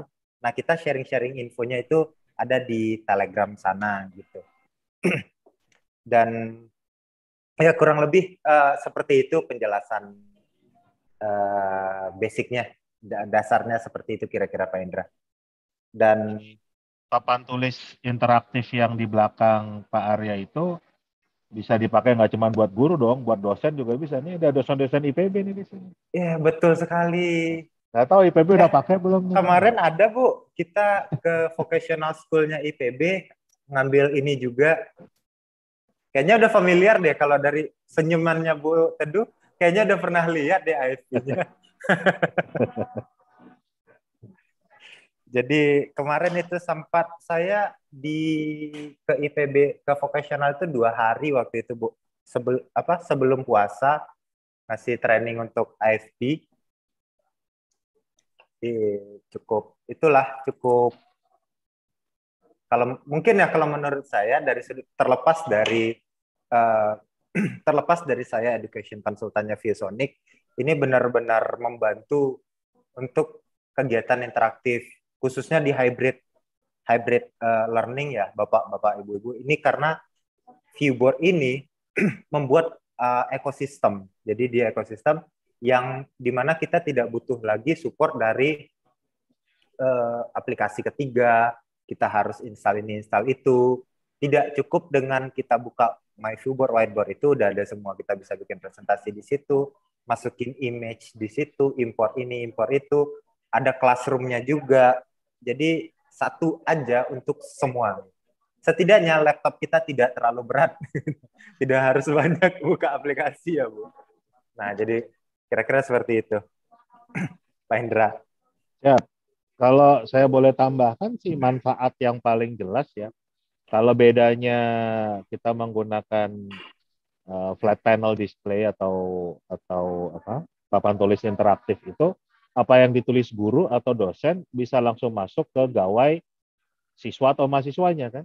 Betul. Jadi betul nggak perlu sekali. lagi catat-catat, nggak perlu ini. Jadi semua betul-betul instan kan. Itu yang Betul. dan memang sudah waktunya lah upgrade ya kan gitu. Kalau dulunya zaman saya sekolah masih pakai papan tulis kapur, terus anak-anak saya pakainya whiteboard, ya anak yang sekarang harus pakai Iya. papan tulis interaktif kan. Gitu. Tapi kekurangannya ada satu Pak Indra. Kekurangan dari si whiteboard ini dengan papan tulis. Karena tidak ada penghapus, jadi kita tidak bisa lempar murid yang lagi ketiduran gitu. Bedanya kekurangannya cuma di situ. Karena itu tools yang paling menarik untuk guru kan dulu. Tidur, lempar. Jadi kita tidak punya itu di sini. Jadi mungkin kurangnya whiteboard, digital whiteboard dengan papan tulis kapur itu ya. Zamannya udah beda Pak Arya. Kalau Iya, sekarang betul. guru ngelempar pakai penghapus, besok yang datang Hotman Paris Pak. Iya, viral ya Pak ya, langsung viral. Iya, udah beda kan gitu. Berarti Eranya sudah udah tercover. Berarti sudah tercover. Gitu. Oke, Bapak Ibu sekalian, kita sampai ke sesi tanya jawab. Nah, ini Bapak Ibu sekalian yang ingin bertanya pada para narasumber kita, silakan bisa ketik pertanyaannya di kolom chat YouTube, dan saat ini juga link untuk sertifikat sudah dibuka, bisa mengisi untuk mendapatkan sertifikat. Jangan lupa juga untuk subscribe channel ini supaya dan klik notifikasinya supaya kegiatan-kegiatan pelatihan seperti ini, sharing seperti ini, Bapak Ibu selalu mendapatkan informasinya. Berikan juga komentar nanti di videonya, like dan share ke teman-teman yang lain. Oke, kita mulai dulu. Ini pertanyaan pertama untuk Bu Teduh dari mungkin Bapak Marulam Nainggolan. Pertanyaannya, bilangan 0 muncul dari ketiadaan. Apakah tidak ada memiliki makna yang sama dengan 0? Apakah 0 itu ada atau tidak ada? Nah, itu pertanyaan untuk Bu Teduh. Pertanyaan untuk Pak Arya dari Bu Masrintan Imas. Aplikasi apa sih yang digunakan untuk ngajar anak SD yang ada gambar seperti Bapak terangkan tadi, Mas? Belum jelas tuh Pak, aplikasinya apa, ngunduhnya di mana, bayar atau enggak, kan gitu. Nah, itu betul-betul dijelaskan. Silakan, Bu Teduh dulu. Oke, kalau tentang bilangan 0 tadi, memang istilahnya istilah saya ya yang beberapa kali saya baca itu menyatakan bahwa dari ketiadaan. Nah, tetapi sebenarnya 0 ini merupakan simbol yang menunjukkan bahwa dia tidak ada, tapi sebagai simbol ya, gitu. Bahwa angka 0 itu menunjukkan bahwa kalau awalnya dari kepemilikan ada benda yang dimiliki 1, benda yang dimiliki 2, benda yang dimiliki 3. Nah, ini untuk menandakan bahwa dia tidak memiliki, begitu. Jadi 0 itu merupakan simbol, begitu. Jadi itu yang tadi dibicarakan. Tetapi apakah 0 itu tidak ada ya? 0 itu ada sebagai simbol, begitu. Untuk menunjukkan dalam simbol itu bahwa dia tidak ada. Tapi nanti kalau misalkan kita bicara dari kalkulus, bisa bicara yang lain-lain, 0 itu lebih macam-macam lagi, bahwa mendekatinya dia seperti apa, begitu. Tetapi kalau saat ini yang kita bicarakan, 0 itu sebagai simbol. Simbol yang menyatakan bahwa dia tidak memiliki atau tidak ada, begitu. Pada saat yang kita bicarakan tadi, Pak, tadi siang, tadi sore itu tadi.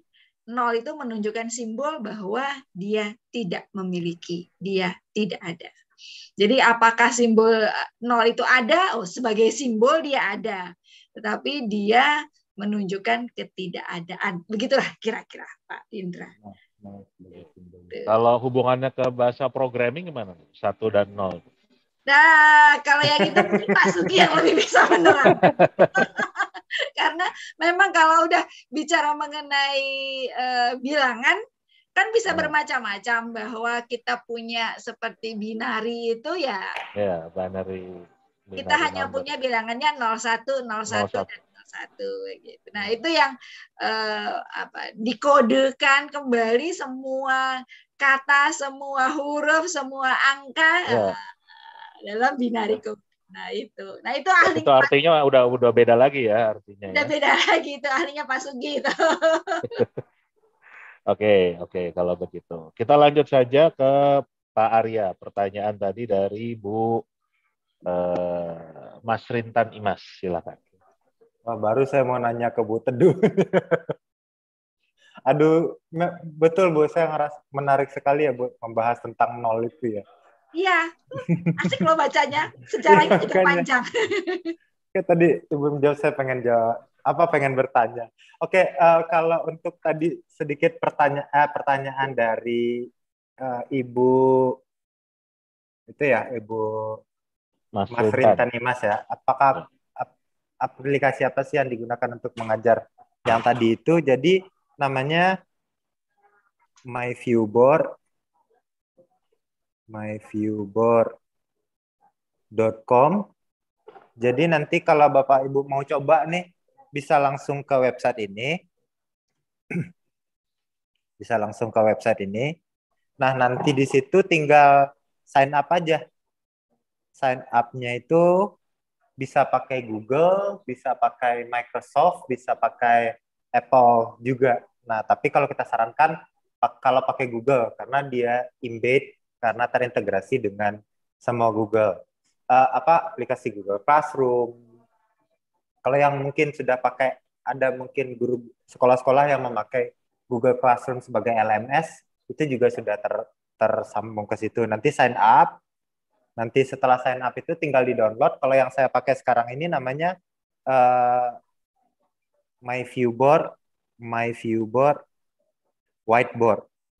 Nah, nanti tinggal di-download.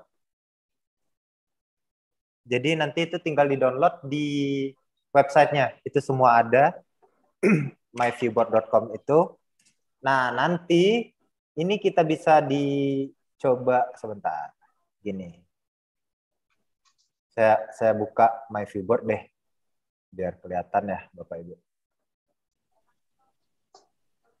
Kelihatan di sini. Oke, nih. Kita ke myviewboard.com ini. Oke.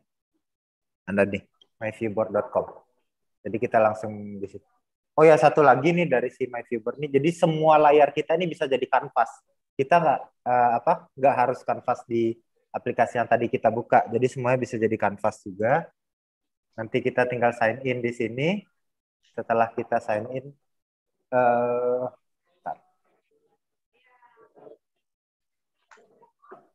oke, sign in. Nah, kalau kita udah sign in, akan ada beberapa yang di sini. Nanti kita tinggal pilih di sini kalau mau download whiteboard. Jadi ada myviewboard whiteboard, nanti tinggal di-download untuk Windows, untuk Android, atau untuk Mac juga bisa. Baru rilis 2 bulan yang lalu tuh untuk MacBook. Nah, untuk satu-satunya ini bagaimana fungsi-fungsinya, nanti kita bisa follow up mungkin lewat di Telegram lagi nanti, atau nanti bisa visit ke YouTube-nya ViewSonic. Jadi, nah kira-kira seperti itu, Pak Indra. Nanti kalau misalnya ada pertanyaan, bisa langsung drop saja di grup Telegram, atau bisa langsung japri saya juga tidak apa-apa. Untuk untuk penggunaan myviewboard nih, saya akan ada waktu untuk menemani bapak-bapak dan ibu-ibu untuk go through ke step-step yang ada di myviewboard itu. Nah, subscription-nya itu bisa free.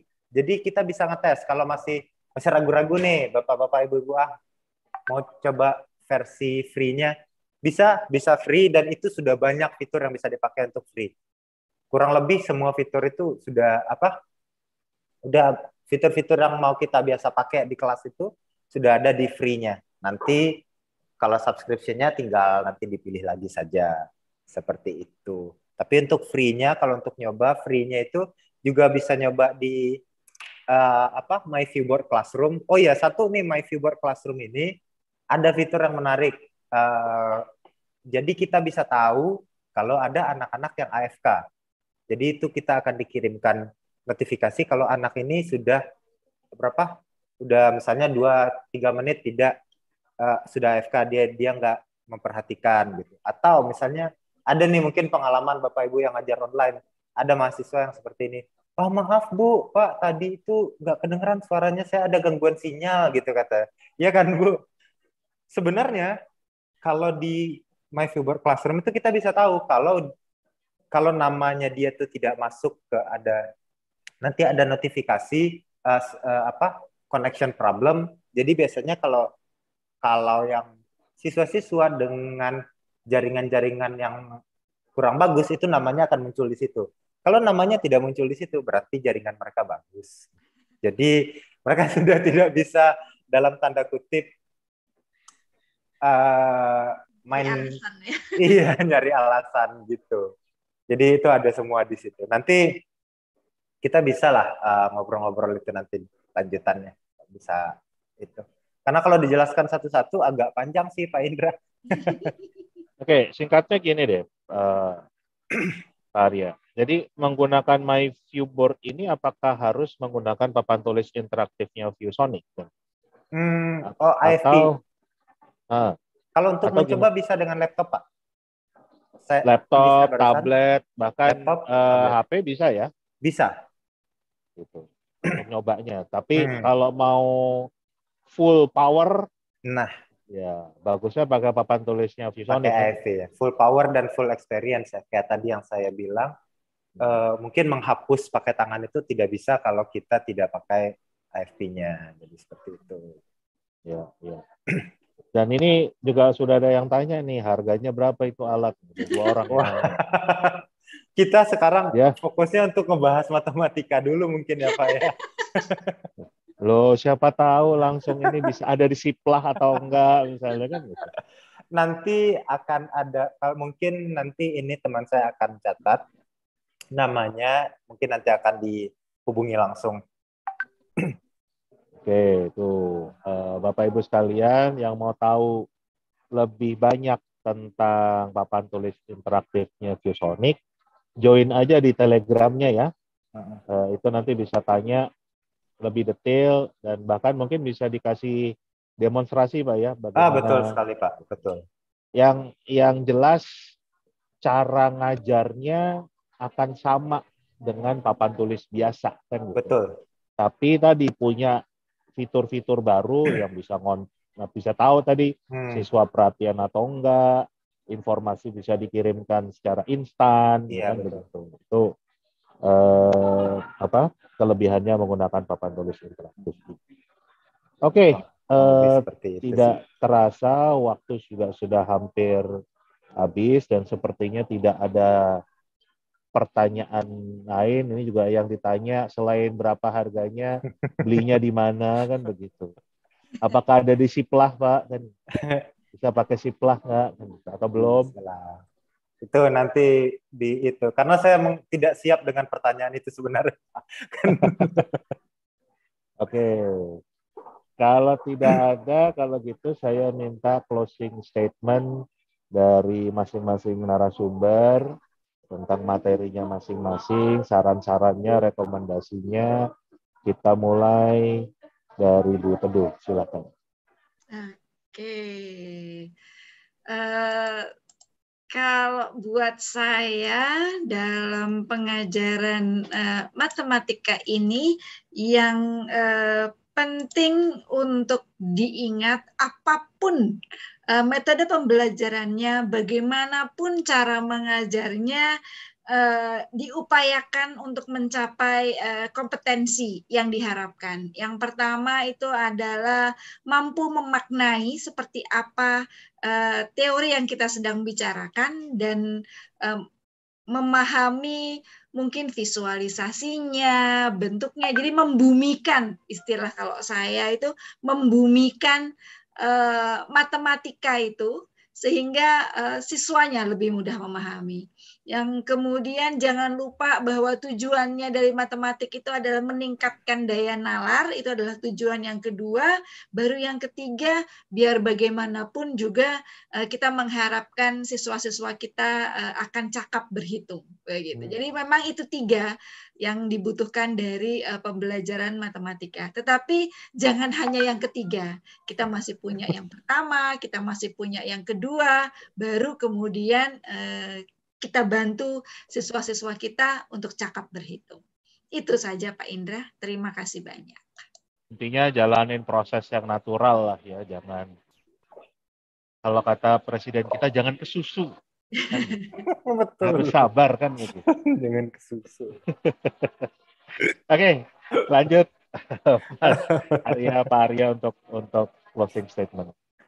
Oke, kalau menurut saya belajar matematika itu mungkin sudah kadung, kalau kata orang, udah kadung jadi momok bagi banyak peserta didik. Nah, itu mungkin tugas para pendidik lah untuk kembali menyadarkan mereka bahwasannya matematika ini adalah life skill yang harus kita miliki untuk hidup, bukan hanya secara akademik tapi juga secara real life experience.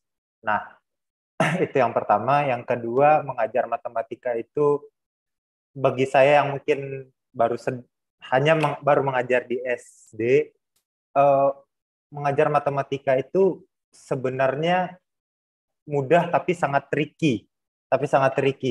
Tricky dalam artian ketika mereka sudah mulai menjauh, sudah mulai tidak paham atau sudah mulai dalam tanda kutip benci, nah itu akan sulit. Jadi jangan sampai, kita harus membawakan matematika itu dengan fun, karena sebenarnya matematika itu fun. Jadi closing statement-nya, let's have fun with matematika. Seperti itu, Pak. Mantap. Ya, karena kita nggak bisa lepas dari matematika, nggak bisa dihindari kan begitu. Tapi justru bagaimana dibuatnya itu menarik kan. Karena sebetulnya matematika bisa. Nah, karena kehidupan sehari-hari nggak akan lepas dari matematika. Oke, terima kasih untuk Bu Teduh dan teman-teman dari IPB semuanya yang mau berbagi ilmu. Dan mudah-mudahan bisa diserap oleh para insan pendidikan, para orang tua. Ya, jangan sampai nilai numerasi kita jeblok terus nih.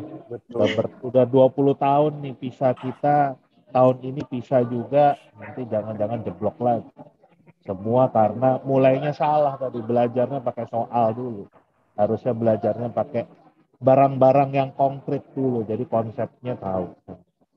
Terima kasih juga buat Pak Arya dan ViewSonic yang terus mendukung kegiatan pendidikan supaya guru-guru kita tambah cakap, murid-murid kita tambah pintar, dan kita bisa mencerdaskan bangsa ini.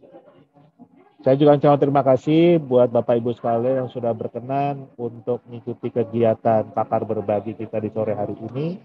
Mudah-mudahan bermanfaat. Mohon maaf jika ada hal yang kurang berkenan. Kita tutup acara di sore hari ini. Salam sehat untuk kita semua. Wassalamualaikum warahmatullahi wabarakatuh. Om Santi Santi Om. Sampai jumpa lagi di kegiatan yang akan datang. Terima kasih.